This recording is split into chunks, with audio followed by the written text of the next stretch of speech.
Bismillahirrahmanirrahim. Assalamualaikum warahmatullahi wabarakatuh.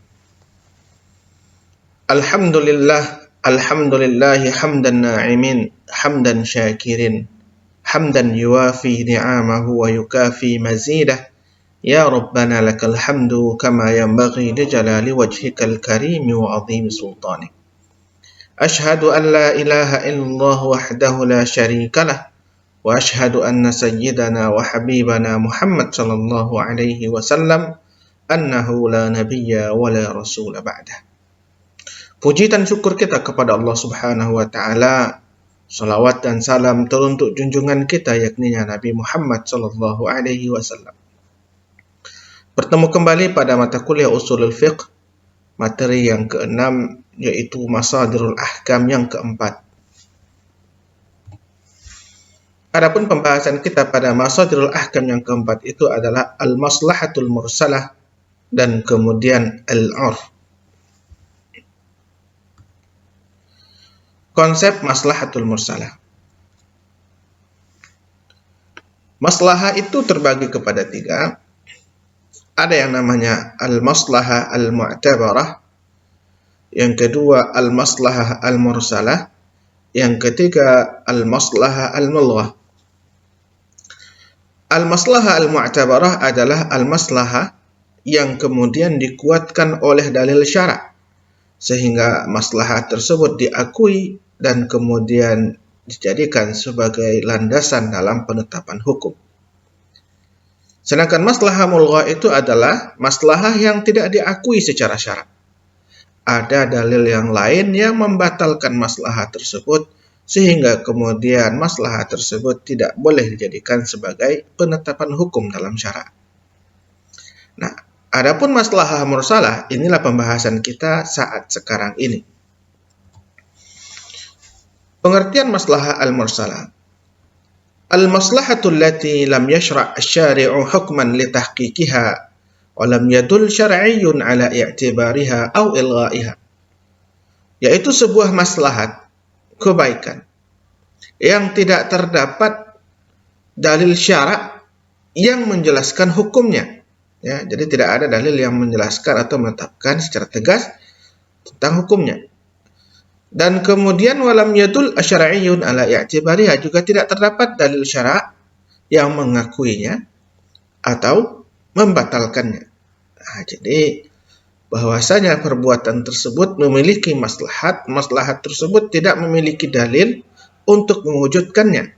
Dan kemudian juga tidak ada dalil lain yang mengakui maslahat tersebut, juga tidak ada dalil lain yang membatalkannya.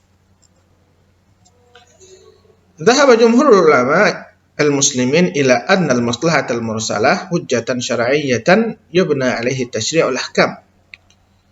Mayoritas ulama muslimin berpendapat bahwasanya maslahah mursalah merupakan hujjah syar'iyyah, landasan hukum agama atau landasan hukum syarak, sehingga kemudian bisa dibangunnya atau dibangun di atasnya itu hukum-hukum agama. Jadi boleh menjadikan maslahah mursalah ini sebagai pijakan dalam penetapan hukum. Syarat berhujjah dengan maslahah mursalah. Yang pertama itu adalah antakunal maslahah haqiqiyah, walaysat maslahah wahmiyah. Jadi kalau kita ingin menjadikan maslahah mursalah itu sebagai pijakan hukum, landasan hukum atau dalil hukum, maka syarat pertamanya itu maslahah itu harus bersifat hakiki, ya. Bukan sesuatu yang wahmiyah, sesuatu yang tidak jelas, yang tidak nyata, atau sesuatu yang sifatnya itu adalah angan-angan. Itu tidak boleh. Tapi harus nyata, bisa dirasakan, dan kemudian dapat dilihat pengaruhnya dalam kehidupan. Yang kedua adalah antakunal maslahah ammah walaysat maslahah syakhsiyah. Jadi maslahat itu harus bersifat umum. Ya, tidak boleh bersifat pribadi atau orang tertentu atau kelompok tertentu, tapi harus bersifat umum bagi seluruh umat Islam. Yang ketiga itu adalah alla yu'aridu tasyri' li hadhihi al-maslahah hukman aw mabda'an thabata bin-nass wal ijma'. Tidak terdapat dalil syarak yang kemudian bertentangan dengan maslahah tersebut, baik itu ditetapkan secara nas atau ijma. Artinya, jika ada sebuah maslahat, tapi kemudian terdapat dalil yang menentangnya, apakah itu berupa nas Al-Quran dan Sunnah, ataupun kemudian ijma, kesepakatan para ulama, maka maslahat tersebut tidak boleh dijadikan sebagai pijakan dalam penetapan hukum. Maka terkategorilah maslahah itu dengan maslahah mulghah. Penerapan maslahah mursalah. Nah, pada contoh ini kita akan bisa melihat bagaimana makna maslahah mursalah itu secara lebih dekat. Yang pertama, pengumpulan catatan Al-Quran pada masa Abu Bakar As-Siddiq radhiyallahu anhu. Pada masa Rasulullah SAW, Al-Quran itu diturunkan secara munajjaman, berangsur-angsur. Dan kemudian ditulislah oleh para sahabat, dan para sahabat itu pun terpencar-pencar. Ketika pada masa Abu Bakar Siddiq, ya, terjadi perperangan besar dalam memerangi para murtad, ya, atau perang Riddah yang terkenal dengan perang Yamamah, maka banyaklah para penghafal Al-Quran yang meninggal. Lalu kemudian atas usulan Umar bin Khattab agar Abu Bakar Siddiq melakukan sebuah usaha, yaitu mengumpulkan catatan Al-Quran. Awalnya Abu Bakar Siddiq tidak menerima karena hal itu tidak ada keterangannya dalam nas, tidak ada isyarat dari Rasulullah SAW. Tapi kemudian melihat kemaslahatan yang ada di baliknya, jika seandainya nanti para sahabat yang hafal Al-Quran itu banyak meninggal, ada kekhawatiran nanti hilanglah catatan Al-Quran, maka dilakukanlah atau diambillah langkah tersebut karena kemaslahatan demi terjaganya Al-Quran. Tidak ada dalil yang melarangnya dan tidak ada pula dalil yang membatalkannya. Maka perbuatan ini terkategori kepada maslahah mursalah. Nah, begitu juga pada peniadaan hukum potong tangan ketika musim paceklik pada masa Umar bin Khattab radhiyallahu anhu, atau terkenal dengan Amul Bija'ah. Ketika itu musim kemarau yang panjang, susah untuk mendapatkan makanan. Maka ada seseorang yang mencuri makanan hewan ternak untuk dijadikannya sebagai makanan untuk penyambung hidup. Diadukanlah masalah ini kepada Umar bin Khattab. Pada dasarnya, mencuri itu adalah perbuatan yang terlarang, tindak pidana yang harus mendapatkan hukuman. Tapi kemudian Umar bin Khattab menghilangkan atau meniadakan atau tidak melaksanakan hukum potong tangan ketika itu karena kondisi zaman yang sangat susah sekali, ya.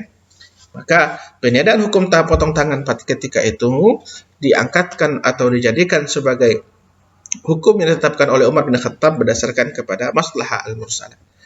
Nah, kemudian pencatatan perkawinan di zaman modern. Jadi untuk terciptanya sebuah keluarga yang utuh dan kemudian terjaganya hak-hak serta terlaksananya kewajiban dalam berumah tangga, maka zaman modern dilakukanlah atau dibuatlah sebuah kebijakan untuk mencatatkan perkawinan. Hal ini tidak terdapat pada masa Rasulullah ataupun para sahabat. Karena kemudian perkawinan ini dianggap enteng, ya, sehingga kemudian yang laki-laki mudah saja untuk menikah dengan yang lainnya karena tidak ada bukti otentik pernikahannya, maka diambillah kebijakan untuk mencatatkan perkawinan. Nah, sehingga kemudian timbullah atau muncullah maslahah dalam membina rumah tangga, sehingga dengan demikian pencatatan perkawinan ini dibolehkan berdasarkan kepada maslahah al-mursalah. Selanjutnya adalah al-urf. Pengertian urf. Urf adalah ma ta'arafa an-nasu wa saru alaihi min qawlin aw fi'lin aw tarkin wa yusamma al-'adah. Urf itu adalah sesuatu yang menjadi kebiasaan dan kemudian dikerjakan, ya, oleh sekelompok orang atau masyarakat, baik itu berupa perkataan atau perbuatan, atau kemudian tidak melakukan sesuatu yang sudah menjadi kebiasaan mereka. Maka namakan juga ini dengan al-'adah atau adat. Pembagian urf itu ada dua. Ada urf sahih dan kemudian ada urf fasid. Urf sahih itu adalah ma ta'arafa an-nasu wa la yukhalifu dalilan syar'iyyan wa la yahillu muharraman wa la yubtilu wajiban.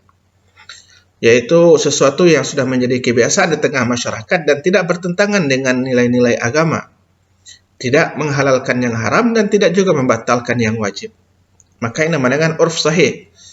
Sedangkan urf fasid itu adalah sesuatu yang menjadi kebiasaan manusia, akan tetapi kebiasaan tersebut bertentangan dengan dalil agama, dengan dalil syara.